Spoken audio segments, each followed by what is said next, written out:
آج مجھے جس موقع پر لب کشائی کرنے کا موقع دیا گیا ہے اس کا عنوان ہے جشن آزادی، رول آف کرسچنز ان پاکستان، مسیحیوں کا کردار اس پاکستان میں۔ جب بھی ہم پاکستان کا نام لیں تو مسیحیوں کا بہت سارا کردار سامنے آتا ہے۔ جب بھی مسیحیوں کے کردار کو دیکھتی ہوں تو مسیحی اپنے نام اور اپنے کام میں سب سے آگے ہیں۔ کوئی بھی ملک اس وقت تک ترقی نہیں کر سکتا جب تک وہ ایک قوم بن کر نہ اترے۔ اقلیتوں کسی بھی ملک میں ایک ایسا اہم حصہ ہوتی ہے۔ ہمارا آئین بھی مائنورٹی مساوی حقوق کی ضمانت دیتا ہے۔ اس کی پیش نظر ہر سال 11 اگست کو مائنورٹی کا دن منایا جاتا ہے۔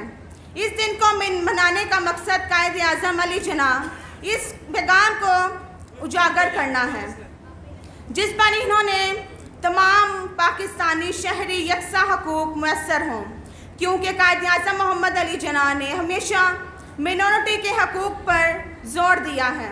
پاکستان میں جو جھنڈے کا سفید رنگ ہے وہ مائنورٹی کا حصہ ہوتا ہے، جن میں سے چند نام جو ہیں وہ بہت سی سرفہرست ہیں، جس میں سے جو چند ناموں میں سرفہرست پاکستان کے عدالتی عظمیٰ چیف جسٹس الور روبرٹ کا نام آتا ہے، جنہیں پاکستان کے پہلے چیف جسٹس ہونے کا اعزاز بھی حاصل ہوتا ہے۔ جس کے علاوہ تحریک پاکستان کا ایک اہم رکن بھی اگر پاکستان کی دفاع کی بات کی جائے تو مسیحی نوجوان اپنی خدمات پیش نظر کرتے ہیں، جس میں ایئر رائس مرشل ایرک گولڈن ہال ایسے مسیحی نوجوان ہیں جنہوں نے 1947، 1965 اور 1971 میں پاکستان کی دفاع میں اہم خدمات ساری انجام دی، اور ان کی خدمات کی وجہ سے انہیں ستارہ جرأت، ہلال جرأت اور ہلال امتیاز بھی نوازا گیا۔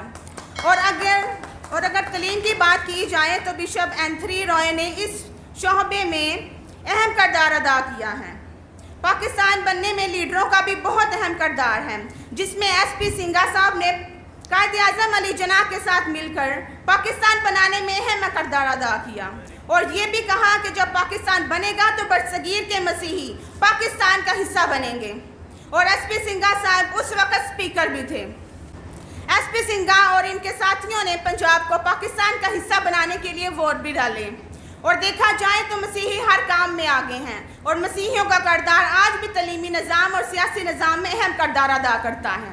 وہ مسیحی لیڈر جن کا پاکستان بننے میں اہم کردار ادا ہے: دیوان بہادر ایس پی سنگھا صاحب، سی آئی گین، چودھری فضل الہی، جوشوا فضل الدین۔ ان مسیحی لیڈروں کے ووٹوں سے پاکستان کا سب سے بڑا صوبہ یعنی پنجاب پاکستان میں شامل ہے۔ 14 اگست 1947، 14 اگست 1947، 14 اگست 2022، ایک خواب، ایک حقیقت، ایک روشنی، ایک وعدہ اس ملک میں وفا کرنے کا جو ہم ابھی بھی پورا کرنا ہے۔ ہمارے ملک کا ہر ایک انسان کہہ رہا ہے تم سلامت رہو، تم 1000 سال جیو، ہر برس کے ہو 1000 سال، شکریہ پاکستان۔ ہم اپنی سانس تیرے نام کرتے ہیں، اے وطن تیری عظمت کو سلام کرتے ہیں۔ میری طرف سے دوبارہ آپ کو جشن آزادی مبارک ہو، شکریہ۔